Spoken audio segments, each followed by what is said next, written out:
елімізге, экономикамызға үлкен бір қауіп болуы мүмкін. Қандай қауіп болуы мүмкін? Қадағалау өте нашар мемлекетпіз біз негізі. Қытай немесе Ресейдің компаниялары келіп, Қазақстан компанияның атын жамылып алып, Келетті компания ашады. Өкінішке қарай бізде қазір ақша берсе, бәрін жасап беретін адамдар бар. Бұны Америка байқап қойса, не болуы мүмкін бізге? қиын жағдайға түсеміз. Қық деп өсіріп тастағанда қараңғылыққа баттың деген сөз. Бізде көп адамдар мына ғылым мен технологияны айыра алмайды. Бұл жағында Қытай өзінің одақтасын да аямаған. 20 мыңнан аса ресейлік компания бар. Олар санкцияға ұшырамас үшін осында келіп жұмыс істеп жатыр ғой олар. Байқоңырды беріп қойды. Сол сияқты Курчатовтағы атомный бомбадан бас тарттық. Мынау сол сияқты бір үлкен нәрсе келді. Осыны біз ұқсата аламыз ба? Әңгіме осы жерде қазір оны алады да сондай мәнсіз ойын сауыққа қолданып тастау мүмкіндігі жоғары бізде. 30 жылдың ішінде қырғын ақша бюджетке құйылды. Сол ақшаны техника, технология, білім дамытудың орнына біз экспо салдық. Одан кейін түрлі бүкіл діни конфессиялардың съезін өткіздік.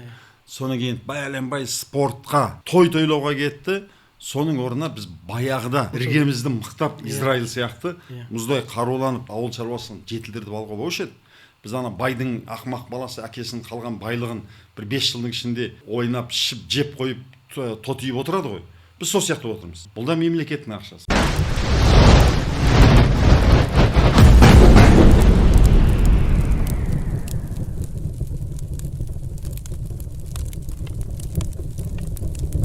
Армысыздар, Жаңа Қазақ YouTube каналының тұрақты көрермендері. Жаңа Қазақстанды жаңа қазақтар жасау керек. Жаңа қазақтар деген кім? Ол ұлтын сүйетін, пара алмайтын, жемқорлықпен ісі жоқ, және де жаңа заманауи техника мен технологияны меңгерген қазақтар. Сондай қазақтар қазір біздің қуанышымызға қарай арамызда бар. Соларды насихаттап, жаңа қазақтың санын көбейту мақсатында бұл канал ашылды. Соның бірі, міне, Қайрат пен Бақытжан бауырларымыз, бұлар жаңа Қазақстан құруға, соның ішінде ең заманауи адамзаттың ойлап шығарған ең керемет соңғы жаңалығы. Енді бұдан артық ештеңе адамзаттың ойлап шығуы мүмкін емес. Бұл жасанды ақыл, жасанды сана, жасанды интеллект. Осыны енді адамзаттың игілігіне, мемлекеттің ұлттық игілігіне қалай пайдалану керек? Сол жайлы хабарлар желісі, бүгін 4-ші хабарымыз. Бүгін қауіпсіздік жайлы. Бір кезде шекараны бекететін. Шекарадан тышқан жорғалап өтпейтіндей қып тұрып шекараны бекітуге тырысты. Бір замандарда мемлекет кішкентай қала болғанда қаланы бекітіп салатын. Содан кейін жер көлемін ұлғайып мемлекеттер пайда болғаннан кейін шекараны бекіте бастады. Енді бүгін шекараны емес, ауа кеңістігін бекіту осы бірінші орында болып жатыр. Жақында ғана көрдіңіздер, украиндар қалай барып, ауадан барып, бірақ енді шекарадан өтіп кетіп отыр ғой, дегенмен аспаннан жаудырып жатыр ғой. Қазір бәрі жанталасады, аспанды қорғау. Аспан кеңістігінен басқалардың дрондары, ракеталары, солардың жіберген зымырандары төбеден құламау үшін аспанды қорғау, ауа кеңістігін қорғау. Ал енді жасанды интеллектен сенің шекараны жер бетінде бекіте алмайсың, аспанды да бекіте алмайсың. Ол көзге көрінбейтін бір ауа сияқты санаңа кіріп жатыр. Сол жайлы сөз қозғамақпыз. Қайрат, жалпы мына жасанды интеллектпен ұлт қауіпсіздігі, мемлекет қауіпсіздігі, Бақытжан, сол қалай болады? Кейінгі соғыстар, кейінгі таластар мемлекет арасында, ұлт арасындағы сипаты қалай болады? Бір кездері бір елді жаулап алу үшін оның жерін алу керек еді, жаяу әскер барып. Қазір санасын алса. Мысалы, Американың киносы сананы жаулап жатыр. Голливудтан шыққан бәрі оның кейін сол американцы болғысы келеді. Шығыстың Саудиядан Египетке, Түркияға барып оқып келгендердің санасы уланғаннан кейін келіп олар біздің ұлттың санасын улап жатыр. Діни жағынан. Діни жағынан. Оны біз ешкім қолмен ұстай алмайсың, көзбен кіре алмайсың. Одан қорғану, шекараның қорғаудан, аспан кеңістігін қорғаудан 1000 миллион есе қауіпті ғой. Физикалық шекараны бақылау оңай, бірақ рухани шекара деген нәрсе өте қиын да бұл. Осыны жасанды интеллект мәселесіне келсек, сендердің ойларың қандай? Елдер қалай өз нарығын қорғап жатыр? Өз ұлтын, өз мемлекетін, өйткені бәрі жасанды интеллект басқарып бара жатыр. Бұл жойқын күшке айналып бара жатыр. Осы жақта елдер, дамыған елдер қалай қорғайды? Әлемдік жағдай қандай осы жерде? Қазіргі жағдайда жасанды интеллекттің жасаған түрлі модельдері арқылы бүгінгі мына ChatGPT, Gemini сияқты жасанды интеллекттер пайда болып отыр. Бұл модельдер негізі батыстың ақпарат көздерінен алынған танымдардың жиынтығы деп айтуға болады. Солардан ортақ қасиетін алады да, сол біз көбінде ChatGPT-мен сөйлескенде батыстың өзінің танымын, өмірге ұстанымын сол сұраушы адамға ұсынады өзінен. Өйткені қайткенмен оларда алдыңғы жолғы сұхбатта айттым ғой, ақпарат оларда көбірек өндіріледі. Әсіресе ағылшын тілді, латын тілді деген сияқты, испанша, португал деген сияқты. Сондықтан бұл жағында Қытай, білесіздер ғой, жүйе оқшамағандықтан мемлекеттік жүйе. Әрине олар өздерінің жаңа DeepSeek сияқты жасанды интеллектін жасап отыр. Өйткені өздерінің халқына батыстың танымдарын идеологиясы артық кіріп кетуінен сақтану үшін ол өзінің жасанды интеллектіне өздерінің идеологиясын сіңіріп, оны жұртқа жаюына мүмкіндік жаратты. Сол Қытай өзінікін жасады, Америка өзінікін жасады, Жапон, басқа Европа халықтары, араб мемлекеттері қандай деңгейде деп ойлайсыз? Жапон енді батыстың ұстанымымен ұқсас, бұлар енді демократиялық қоғам ғой. Бұлар арасында ондай үлкен танымдық айырмашылық болмайды, сондықтан бұлар қорғана қоймайды о жағынан. О жағынан қорғана. Қытай ғана басым орында. Ал арабтар енді менің білуімше бұлар өздеріне арнап жасанды интеллект модель жасап жатыр. Және мынау ChatGPT-ге акционер ретінде кіріп отыр араб байлар. Сондықтан бұлар әрине жаңа технологияны кіндігі бір ғой енді. Иә. Бұлар енді солардың шебінде ғой. Бұрынғы не сияқты, қырғиқабақ соғыс сияқты. Сондықтан бұлар сенің неменен қандай?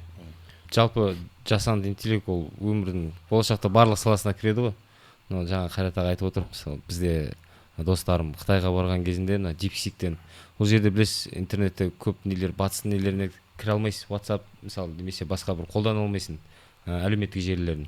Сол жағдайда VPN ашу керек. DeepSeek-тен сұраса, қандай VPN қолданған дұрыс дейді, бір дұрыс жауап береді екен де, артынан өшіріп тастап басқа сұрақ қойшы деп айтады екен. Өйткені Қытайда, мысалы Қытайға барсаңыз, Google-ды, Instagram-ды ашып кіре алмайсыз. Тіпті заңмен тиым салынады, соған кірген адамдар бақылауға түседі деген сияқты. Яғни жат идеология санаға кіріп кетпеу үшін. Бұны немен салыстырсақ бола ма? Бір кездері коммунистік идеология болды. Енді коммунистік идеология өзі таратты. Ана Кубаға дейін барды, Вьетнамға барды, Германияның бір бөлігін өзінің идеологиясына таратты. Енді Қытайда сол идеологияның шеңберінде болды. Советтік идеология әлі күнге дейін сол. Ал батыс идеологиясы өзінікін кіргізді. Тура сол сияқты, мысалы жасанды интеллектте осы іспеттес болмаса, дін енді әлемде ең жойқын 4 діни конфессия бар ғой. Христиан діні бар, юдаизм бар, ислам бар, оңген буддизм бар. Сонда әрқайсысы өз кеңістігін сақтайды.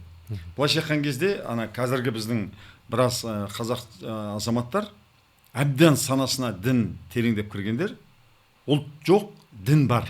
Оларға бірінші орында дін қояды. Өйткені ұлтқа бөлінбеңдер, ұлысқа бөлінбеңдер деп айтқан.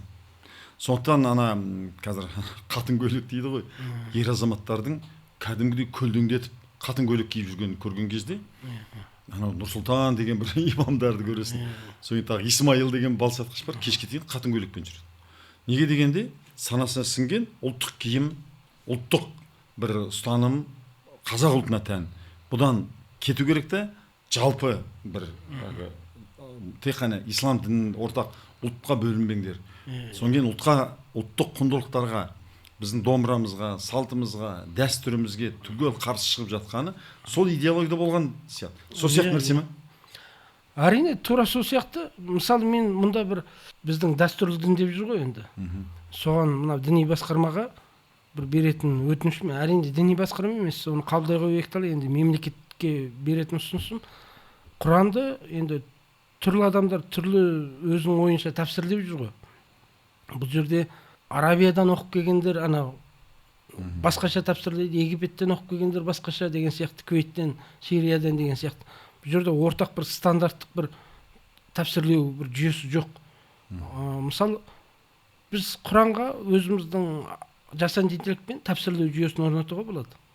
Яғни, Құрандағы экстремистік көзқарастарды алып тастап, оны жақсы жағына қарай, жұмсақ жағына қарай түсіндіретін жасанды интеллект бул болашакта бул сөзсүз керек бул.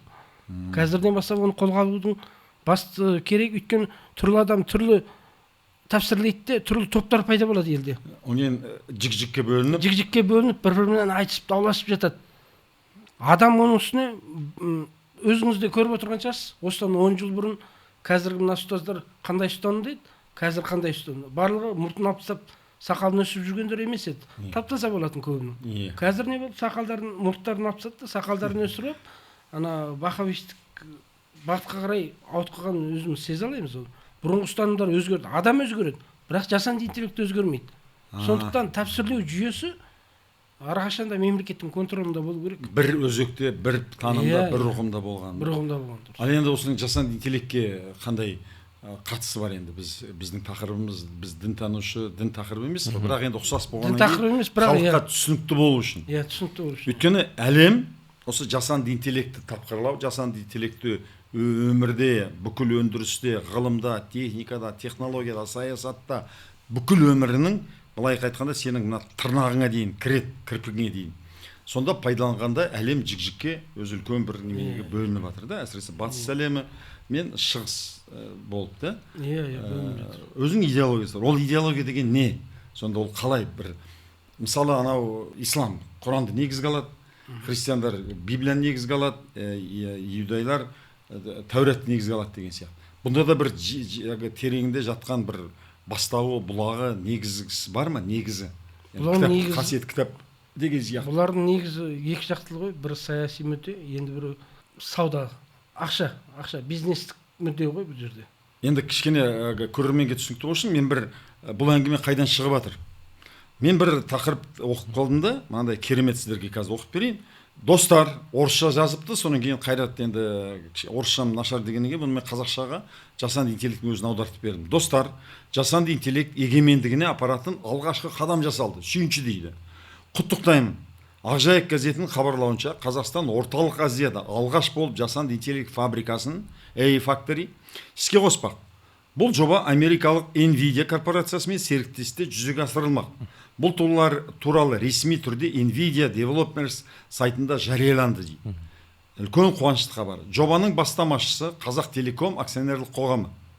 Бұл орталыққа ең заманауи Nvidia H100 және H200 графикалық процессорлары негізінде жұмыс істейді.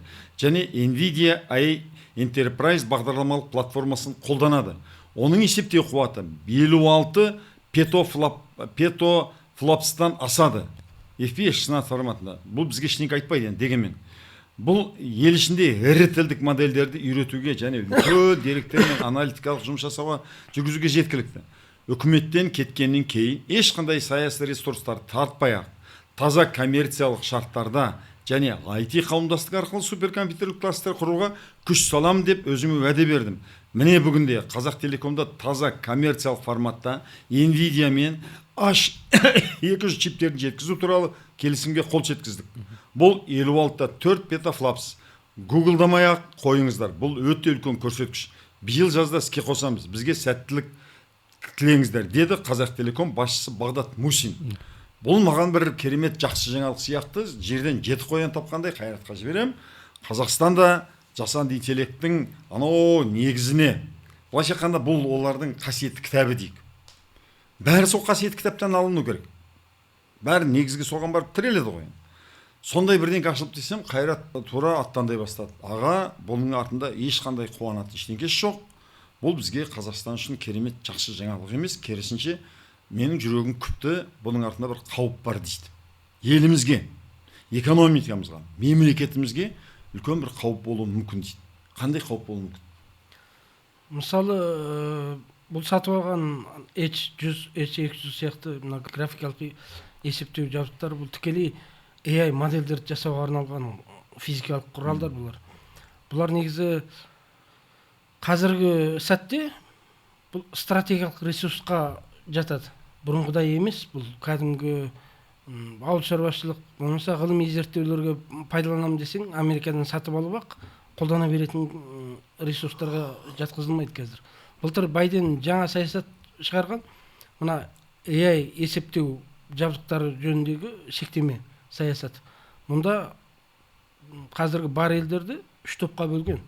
Біріншісі 18 мемлекет өзімен ұстанымдар, танымдары бір жақын мемлекеттер, демократиялы мемлекеттер. Бұл Америка, Жапония. Америка, Жапон, Кәріс, Англия, Германия, Франция деген сияқты. Бірақ енді Европаның НАТО деп айтамын, NATOның ішінде кейбіреулері екінші деңгейге түсіп қалған. Мысалы, жақын тұрған Португал мен Испания.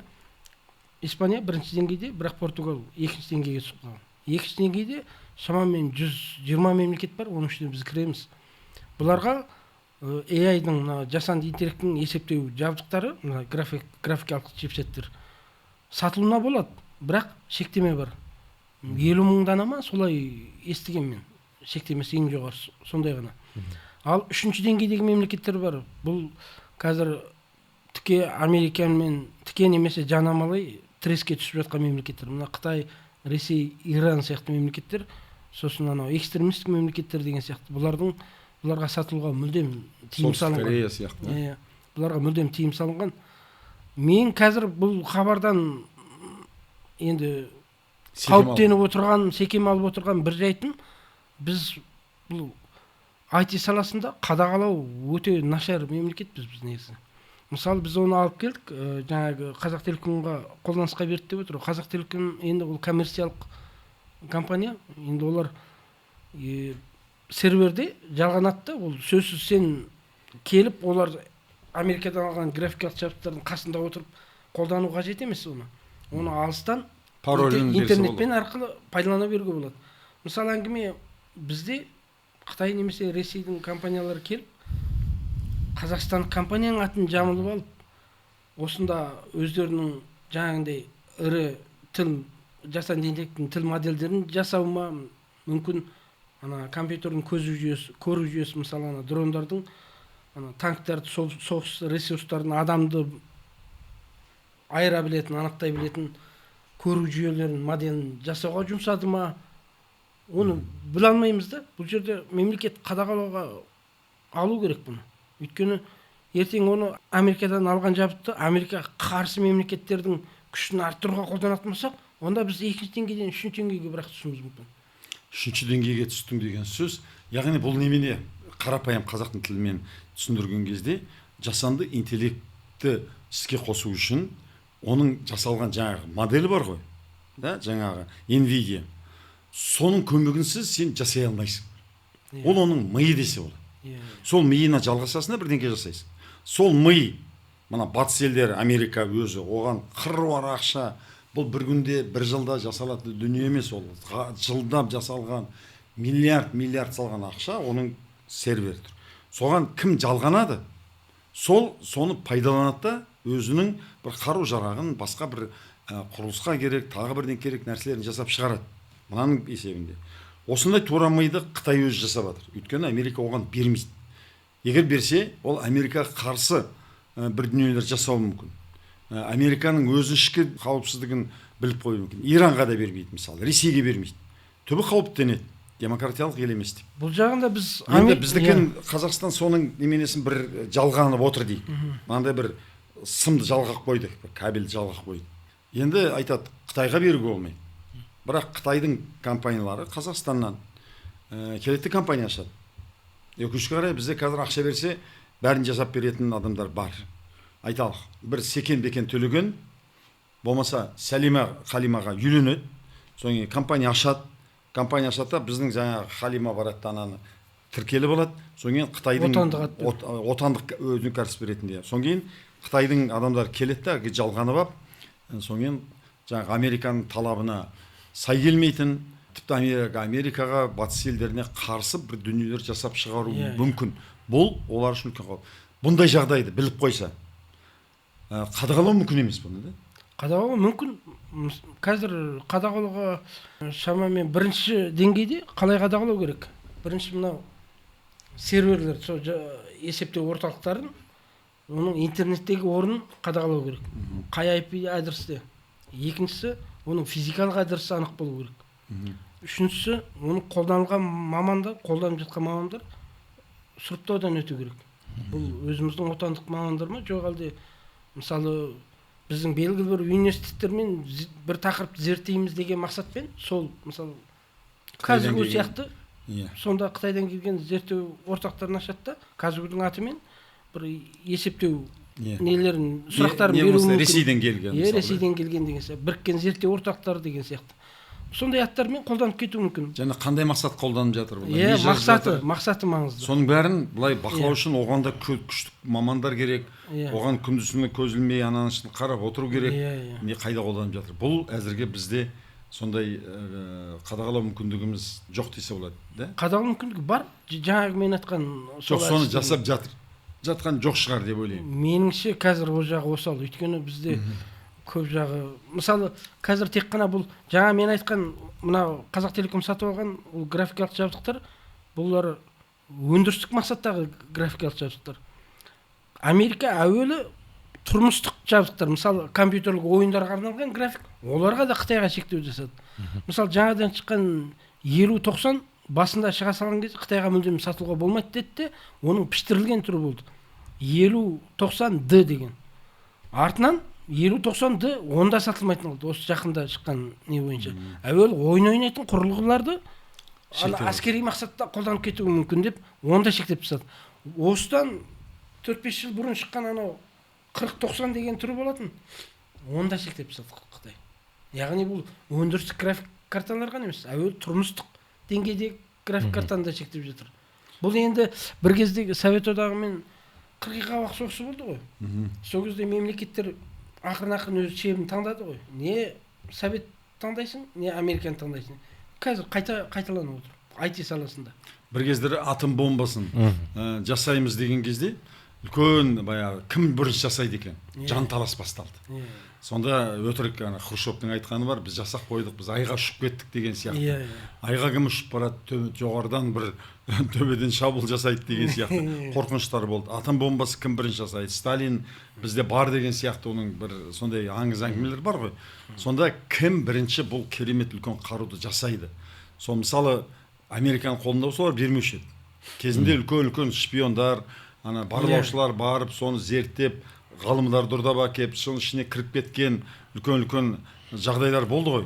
Мынау тура сол сияқты бұдан да жойқын қару ғой. Осы атом технологиясы жөнінде осына біздің жерлік ағайындармен кейде дауласып қалады менімен. Мен айтамын, бұл атом технологиясын кезінде СССР Америкадан ұрлады деп. Ұрлады десем, бұлар айтады, Америка ғана емес, СССР өзі дара дербес өз зерттеп шығарған дейді. Бірақ ол тарихи факттер бәрі анық тұр ғой енді. Бұл кезде енді Совет одағы не десек болады, адамзаттың бір түрлі жарығына айналды. Енді олар айтты ғой, сендер ол ана дүниеде жұмақ емес, жұмақты осы дүниеде орнатуға болады осы әлемде. Утопиялық, коммунистік режим. Бұған көп ғалымдар, енді ғалым жан-жақтылы бәрін біле бермейді ғой. Көп ғалымдар сенді, шынымен осындай орнату мүмкін, адамзат арасында тепе-теңдік орнату мүмкін деп сеніп, ғалымдар білдіртпей Американың қатты күшейіп кетуін қаламады да өз еріктерімен ақшасыз СССР-ға осы атом ғана емес, түрлі әскери жабдықтардың технологияларын білдіртпей жеткізіп отыр. Қызыл кнопка деген кино бар. Красная кнопка деген. Сонда бір ағылшынның кемпірі 90-ға келген кезде сол жансыз Совет өкіметте жұмыс істегенде ұсталып, соны соттады. 90-ға келген кемпір. Неге дегенде ол кезінде сол атом бомбасын шығаратын мекемеде үлкен біраз қызмет істеген, содан ұрдап шығарып Советке беріп отырған ақпарат. Сол кейін 50-60 жылдан кейін ашылып отыр да, ана кемпір болған кезде. Сонда кемпірге неге бердің дегенде, мен баяғы бір елде атом бомбасы қару болатын болса, ол басқа елді жойып жіберуі мүмкін. Тіпті жер жойып, сондықтан тепе-теңдік болсын. Ананың қолында да бомба бар, мынаның қолында бомба бар деген түсінікпен оны сөйтіп жасаған болатын. Ұлы мұратпен жасалған болатын. Ақша үшін емес. Егер Америка бұны біліп қойса, айталық, ең бір жаман сценарий дейік. Бізге Ресейдің бір компаниялар кіріп алды да соны жасады. Қытайдың бір компаниялар бірдеңке жасады. Ирандықтар келіп жасауы мүмкін. Енді бізге ақшаға сатылды да бір ғылыми зерттеу бірдеңке орнын ашты. Сол жерде бір қару жарақ па, тағы басқа бірдеңкелік барлау саласында дрондар шығару сияқтағы бірдеңке жасады дейік. Бұны Америка байқап қойса, не болуы мүмкін бізге?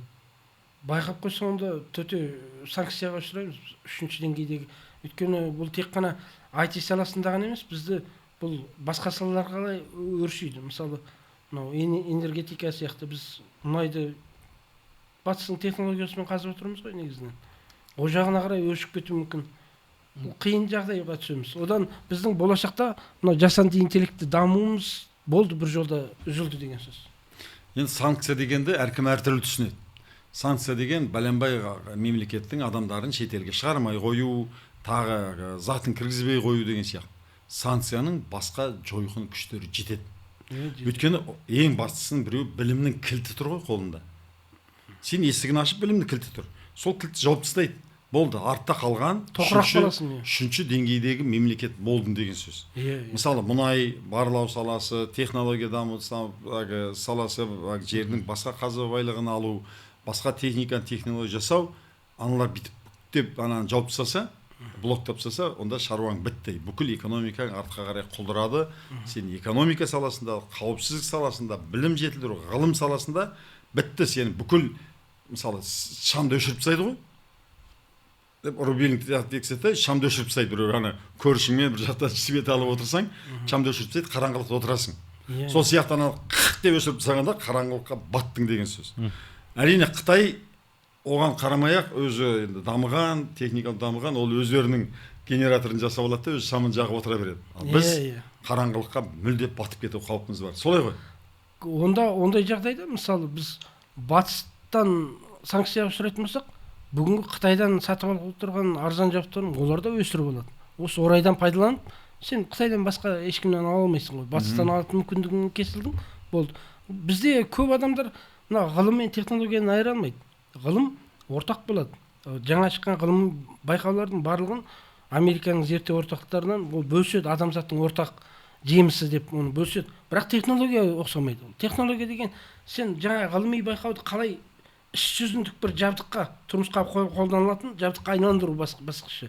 Оны қандай металмен қолданды, қандай температурада жасап шықты, оның барлығы мүлде құпия.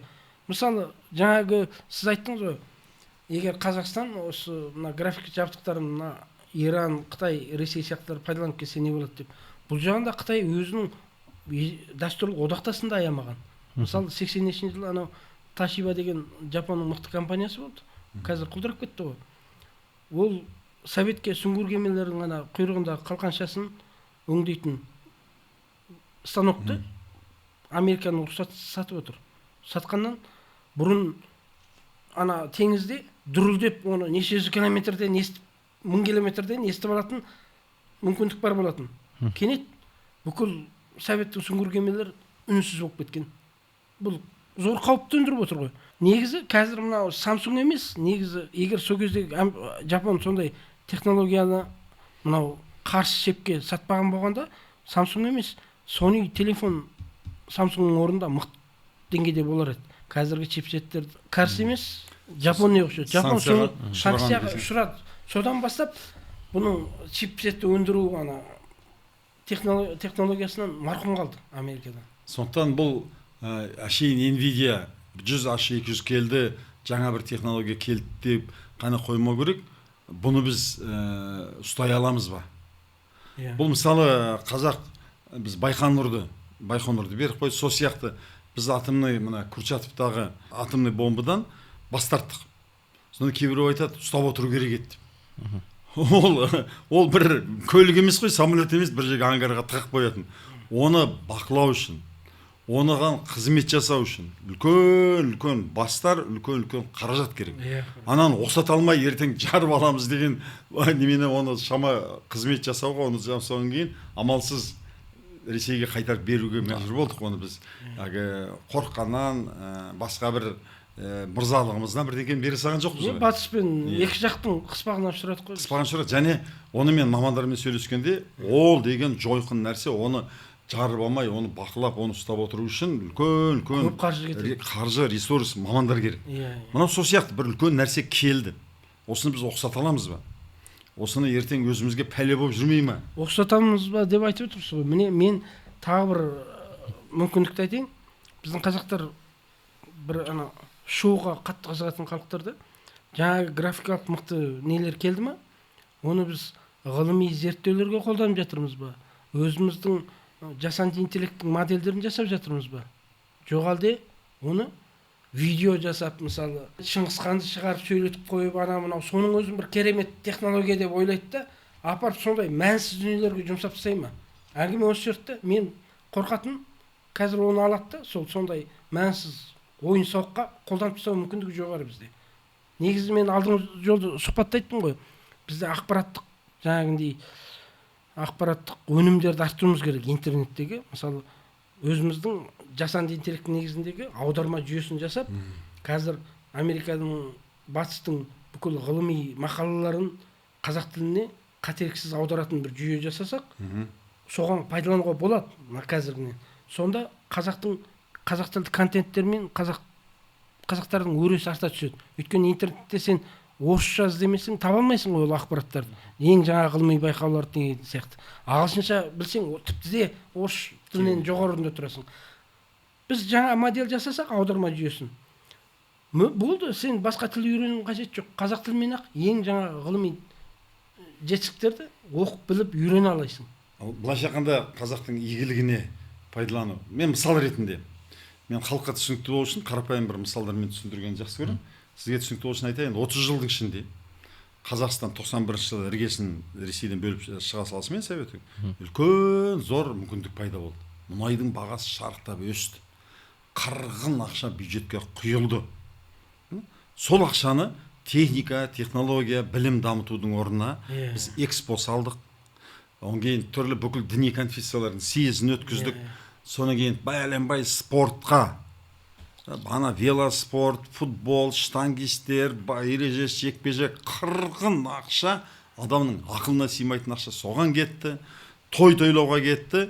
Соның орнына біз баяғыда өзімізді қорғайтын техника, технология, дрон жасау, осының бәрін негіздік салаларға жұмсау. іргемізді мықтап, Израиль сияқты мұздай қаруланып ауыл шаруашылығын жетілдіріп алуға болушы еді. Біз ана байдың ақмақ баласы әкесінің қалған байлығын бір 5 жылдың ішінде ойнап, ішіп, жеп қойып, тотиып отырады ғой. Біз сол сияқты отырмыз. Қазір енді мына нәрсе келді. Бұл да тегін келе қойған жоқ. Бұл да мемлекеттің ақшасы. Қазақтелекомда мемлекеттік компания. Сол келгеннен кейін соны біз шынымен Қазақстанды дамытуға ұстаймыз ба, жоқ хакаку сакаку. Қазір ары кеткенде бір керемет бір мультиктер түсіріп, видео түсіріп, тағы да бірдеңке ән жазып, сондайға кетеміз ба? Бұл ресурсты, бар нәрсені. Мәселенің тағы бір қыры осында жатыр. Енді бұның тағы бір неменесі. Бір кездер екінші дүниежүзілік соғыс болған кезде, сіздер ана бір киноны көріңіздер, Алан Тюрик машинасы жайлы Энигма деген фильмді бәріңізге көруге кеңес берем.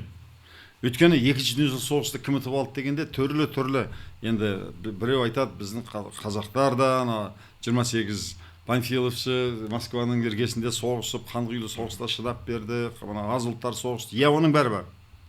Біреулер айтады, Америкадан үлкен самолеттер келді. Бірақ сонда айтады, солардың мына ол кезде рация болды, сонымен арқылы бір немене береді, хабарлама береді. Сол хабарламаны тілін тапқан Энигма, Алан Тюриктің машинасы сол соғыстың тағдырын шешті дейді. Өйткені бәрібір енді орталықтан ана қару-жарақты, танкілерді, самолеттарды мына жаққа жылжыту керек, мына үлкен әскерді былай қарай жылжыту керек деген, бәленбай уақытта соғыс ашу керек деген хабарламалар кетеді ғой шифрмен. Соны аналар Энигма арқылы анықтап қойған ғой. Сонда сенің не істейтінің, қай уақытта шабуыл жасайсың, қай уақытта үлкен қарулы күштеріңді қай жаққа шоғырландырасың, соның бәрін тілін біліп оқып отырған. Оны ағылшындар кезінде ашқан да? Алан Тюринг ашқан. Сол сияқты мына компьютердің, жасанды интеллекттің программаның тілін білген адамда үлкен қауіпсіздік және оның кілті тұр. Мынандай жағдай болған, мен Қайратпен танысқаным былай болды. Мен осы робототехникаға жайлы осыдан бір 6-7 жыл бұрын смарт робот деген бір ақша салып, компания ашып, соны жастарды тартып, балаларды роботқа үйретсем деген бір талпынысым болған. Олар қарай бармай қалды. Соны қазір қайтадан жасанды интеллект деген өзім кіріскеннен кейін сосын іздей бастадым. Қайтадан дамытсақ, осы балаларды үйрететін кім бар, осы робототехника, жасанды интеллекттің қандай маманы бар екен деп сұрағанда, Алмас деген бір бауырым айтты: "Ой аға, сіз Қайрат Қасымбек деген жігітпен танысыңызшы. Мен Фейсбукта көрдім" деді. Ол қаншама программисттердің басы жетпей аша алмай жатқан бір станоктарды қытайларға паролін алып кеткен, былайша айтқанда блоктап тастаған түгел. Соны сындырып, қазір хакер дейді ғой, соның программасын сындырып ашқан жігіт сол. Бәріне дәлелдеп берген. Мен соны Фейсбукта көріп отырдым дейді. Сол оқиғаны бүгін тәптіштеп тұрып көрсетіп берші, халық түсінсін іс жүзінде. Бұл программа деген не, кілт деген не, оның ар жағындағы құпиясы деген не, оны қалай бір мемлекет бүйтіп тоқтатып тастауға болады. Агілер 50 станокта келгенде, бірақ оны сындырған жоқ, бүлдірген жоқ, тоғын алып тастаған жоқ, жай ғана миына бір неменені кодты алды да парольді бір кнопканы басты болды. Солай болды. Сол оқиға қайдан пайда болды? Сол сен қалай жолықтың соған? Әдетте мен Фейсбукта осындай өзімнің жасаған дүниелерімді пост қылып жазып жүретін. Содан менімен достықта отырған бір кісі болды, Қытайдан келген. Сол кісі, егер мықты болсаң, осындай пәленше мына Қаскелең жақтағы машина несі бар, базары. Соның қарсысында бір завод бар, носки шығаратын. Солардың құлыптанып жатқанына 1 жылдан асты. Келіп, егер шынымен мықты болсаң, енді соны ашалайсың ба, шешалайсың ба? Бүкіл завод құлыптап кеткен. Иә, құлыптап кеткен. 50 станок бар, сол шұлық шығаратын, носки шығаратын. Деді, сосын жарайды, көрейін дедім мен. Енді арық шығып семіз, арық сөйлеп семіз шығайын дедім де, үндемеді. Сосын бір 15 күннен кейін уақыты босап, сол заводқа ертіп барды.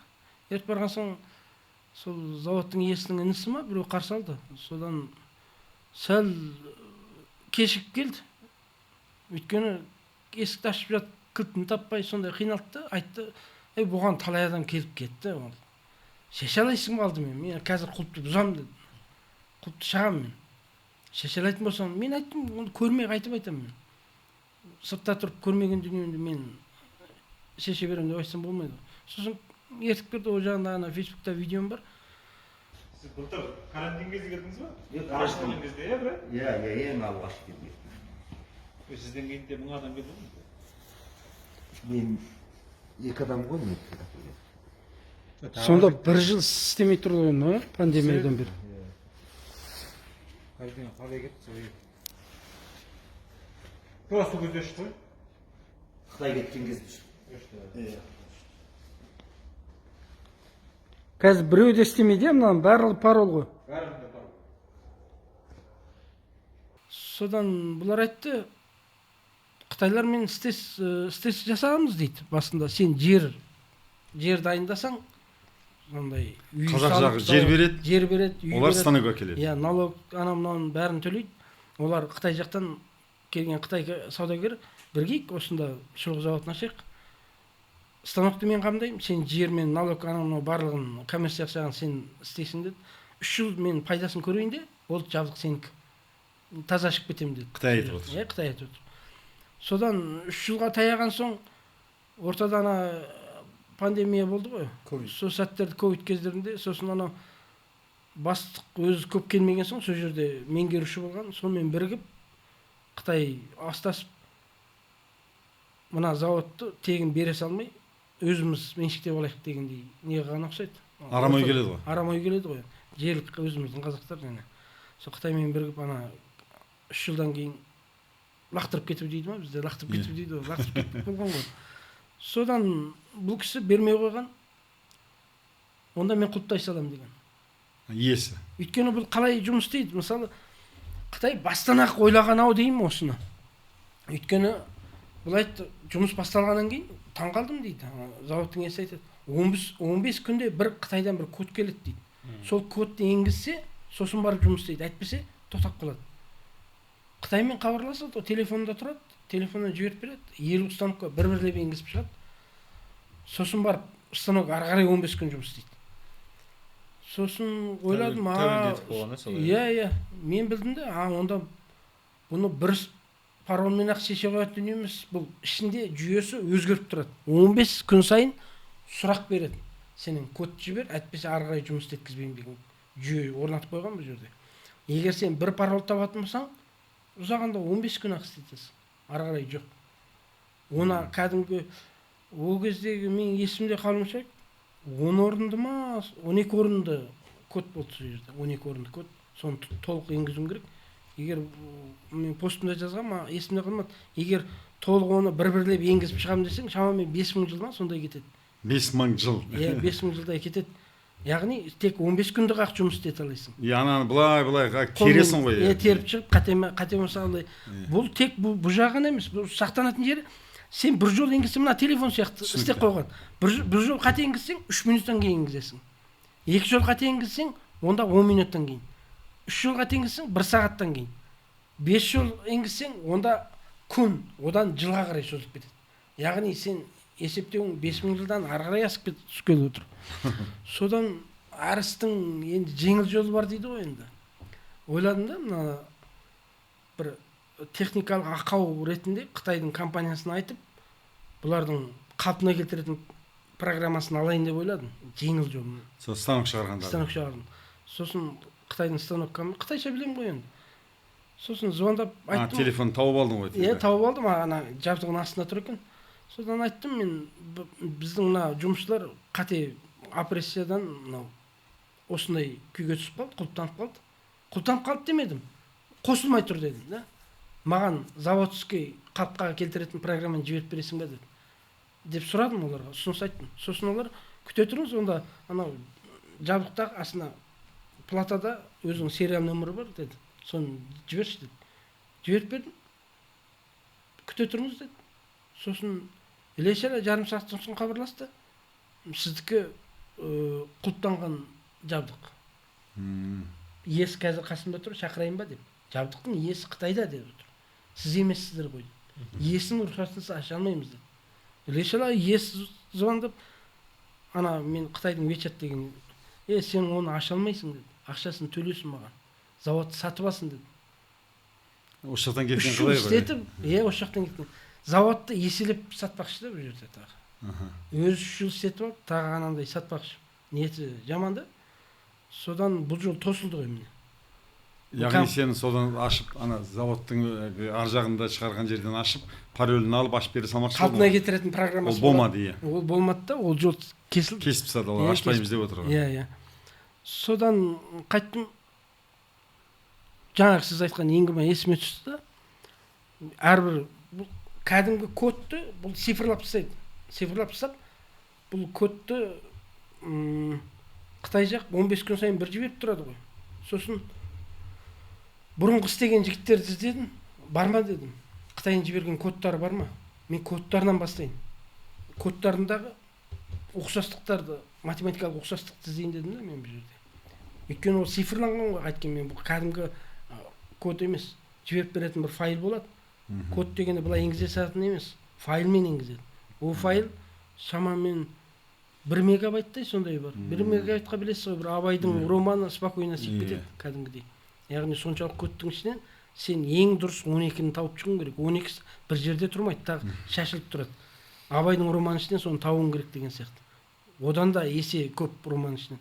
Содан жаңағы бұрынғы істеген жігіттерді іздеп тауып, біреуінің шағып қалған телефоны бар екен, беті сынып кеткен. Ағамнан бетін қалпына келтірейін, әдетте Қытай бізге бермейтін кодты.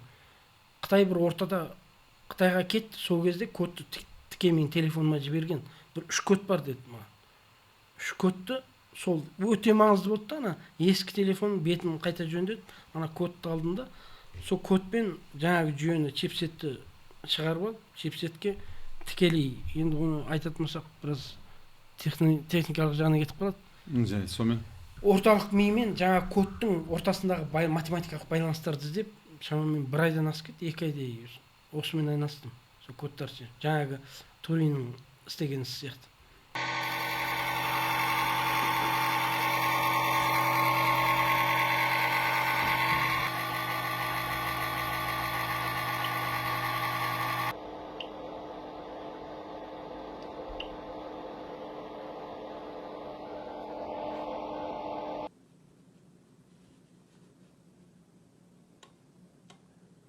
Сөйтіп жүріп, бұл жерде түнімен күнімен істеймін ғой. Жаңағы ұқсастықтарды деп. Бір күні түнде детілдап дұрыс жауап шыққандай болды да бұл жерде. Соны енгізіп көрейін. Ұйқым қатты келіп тұрған болады. Таңғы 4 па сондай шамасында болды. Содан жаңағыны енгізіп едім. не айтпақшы ана компьютерін әкеп алғам, станокты алып шығып үйге әкеп алғам. Анау дейтілдап тұрады емес па? Қате енгізген қатты жаман дауыс шығады. Жақсы енгізсең әдемі дауыс шығады. Соңында ананы істеп болмаса ұйықтайын деп тұрғам. Жаңа кодты енгізіп едім. Кенет әдемі дауыс шығып ашылып кетті анау. Тұрып әйелімді айттым ғой, анау шешілді десем қуанып кетті ойын. Өйткені сол кезде мен қарыз басып тұрған болатын мен. Енді негізі ойын сауыққа емес, көбінде жабдық алуға соған жұмсаймын да ақшаның бәрін. Әйелім бірге қуанып сол жерде. Ұйқылы ояу. Содан үйдегісі 100% дұрыс болса, онда станокқа апарсам, ол да істеп тұрады ол. Содан қасымда Бәке деген жігіт білесің ғой, Бауыржан деген ертіп сен куәгер бол менің шешкеніме деп. Өйткені біз тоқтам болған жоқ болатын сол кезде. Сен шешсең былай болады деген. Енді апарып окөтті олар ала қойса, айырып қалам ба деп қасымда бір куәгер болсын деп сол жігітті ертіп алдым. Сол Фейсбукта салған видеом бар, ортада сөйлескен. Бір деп сол станоктардың бәрін шешіп тастадым. Міне 1 жылдан астам уақыт қолданып жатқан завод осы. 10 орындық парол бар. Қазір мынаны қалай шешетінін көресіңдер.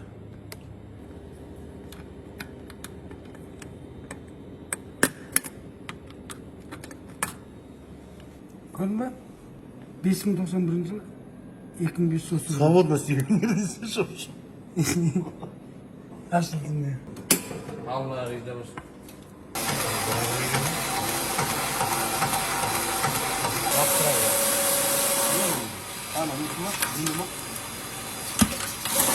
Болып қойды ма? Болып қойды. Барлығын аман есен шеш. Қанша ақша төледі? Былай тағы 15 күн ғой, бұрынғы код 15 күнге өзгертеді еді ғой. Мен оны 5000 жылға өзгерттім. Сосын басты ана заводтың иесін шақырып келіп айттым, 5000 жыл жете маға дедім. Күледі ғой, 5000 жыл емес. 500 жылда жетеді. 500 жылда мынаның темірде қалмайтын шығар деп күледі да сонда. Содан кейін бүкілін шешіп берді. Иә, бүкілін шешіп бердім. Еңбегің ақталды ма? Еңбегім ақталды, иә. Жақсы төледі ғой. Жақсы төледі ақша. Сөзінде тұрады екен де? Сөзінде тұратын кісі, өте жақсы кісі ол, кәсіпкер. Жақсы, керемет міне. Бұны шешуге біздің программистер талай келген шығар. Кімдер келген екен? Қай жақтан келген екен? Шешеміз деп шақырады Енді ғой. ең мықтымыз деген бәрін, өйткені ол білесіз ғой енді. Ол кісі де анау жай адам емес, әл ауқаты бар кісі. Көп ақша салынған нәрсе. Таныс тамырлар көп. Осы Қазақстаннан, Қытайдан мына әуелі мына Ташкентке дейін ұқсас шұлық заводы бар. Сол жердегі мамандар шақыртқан ғой. Сонда мен айтқам, ол мамандар бұны шұлық заводының мамандары емес, бұны төте хакерлер ғана шешеді. Басқа амал жоқ деді. Не завод шешеді, не хакер шешеді. Әңгіме хакер шеше алатын хакер болу керек. Әңгімдей жөн аты болса ғой бекерді, айғайлап жүретін хакерлер болса олар шеше алмайды. Міне анау бұл программаның тілі бәрі осыған келіп тірелді ғой. Бір кездері баһадүрлер, орыстар өзінің батырларын айтады, Илья Муромец бірдеңке деп. Қазақ өзіміздің алпамыс қобыландыларды айтамыз. Кейін кезде батырдың құны бір оқтық болып қалды. Иә. Бір оқтық. Енді қазірде мемлекетті қорғайтын анандай мұздай қаруанған әскерің емес, бас істейтін, мүмкін бір әлжуаз, қол жіп-жіңішке бір программист бір жерде отыруы мүмкін, бүйтіп басады да, кешегі ана жасанды интеллект жасап, Ресейдің бәленбай миллиард ақша шығарған керемет қаруларын қанша жылған жоқ қылып жіберді ғой. Қазір мимен білекті бірді, білімді мыңды деген осы. Мысалы жаңа компьютерлер жайлы айттық, H200. Басында келген кезде жаңалықта бірінші шыққанда жаңалықта мен білем, ТМД елдеріндегі алғаш деп шықты.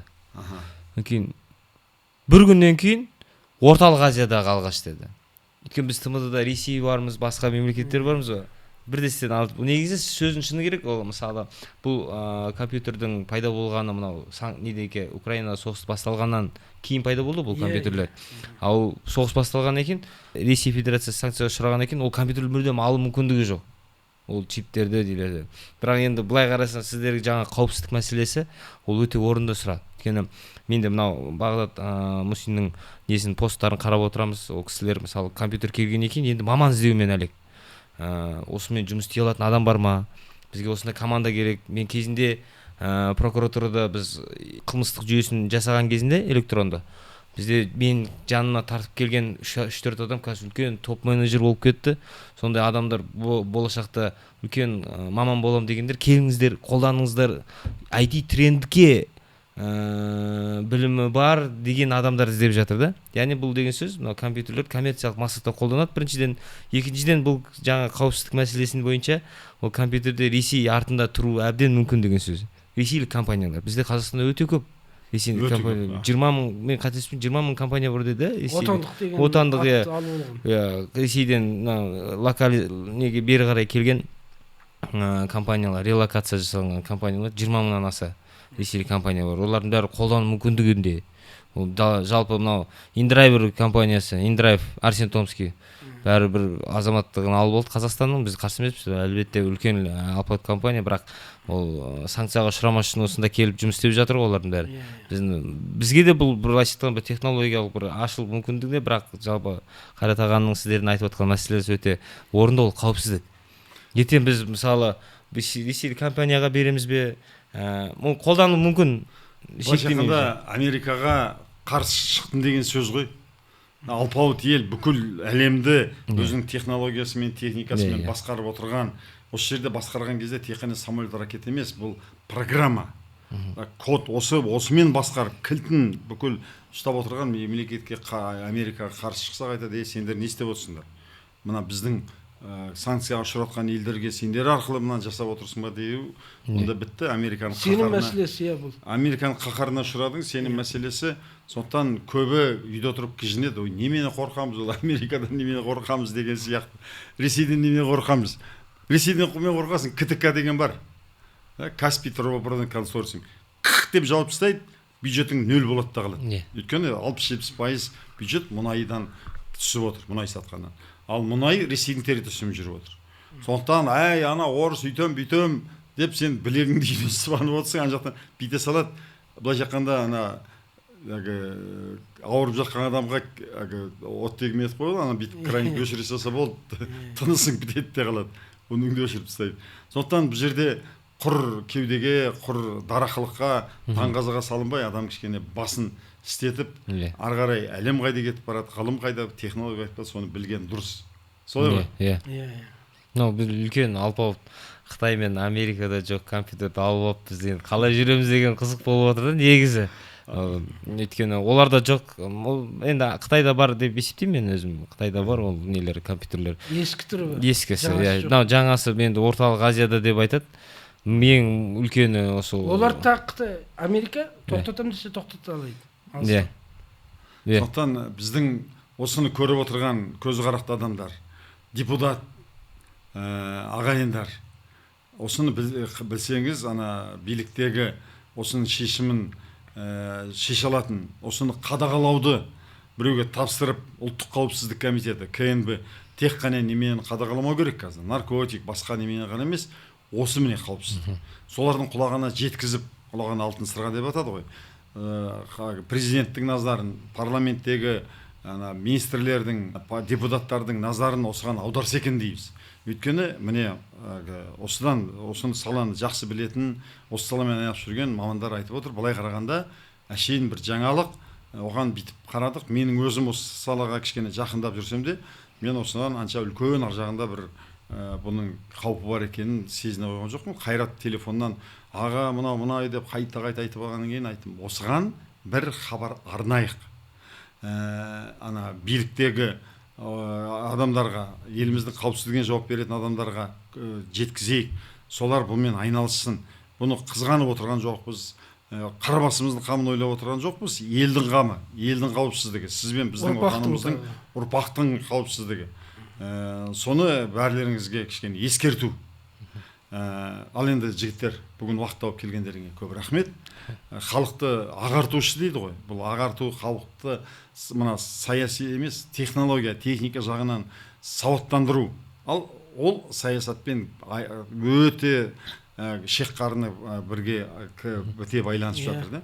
Сондықтан әрбір қазақ бұны сауатты болу керек, әрбір қазақ бұны білу керек, әрбір қазақ құлағы түрі жүру керек.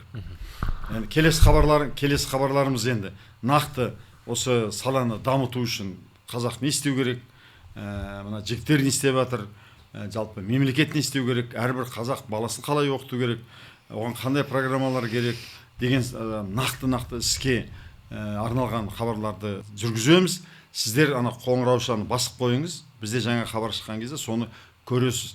Қазір ана неше түрлі хакаку сакакуды көретін, Шымкент шоу Қабатовты көретін уақыт емес. Қазір жанталасып болашақты ойлайтын уақыт. Бала шағаң техника, технология тілін үйренуіміз керек, өзіміз үйренуіміз керек. Мен 65-тен келсем де осыны күндіз түні сол ана чат GPT-мен жатып, чат GPT-мен оянатуға мәжбүр болып жатырмыз. Қай жаста болсаң да осымен біз айналысу керек. Өйткені бұл болашақ. Болашақтың кілті осында тұр.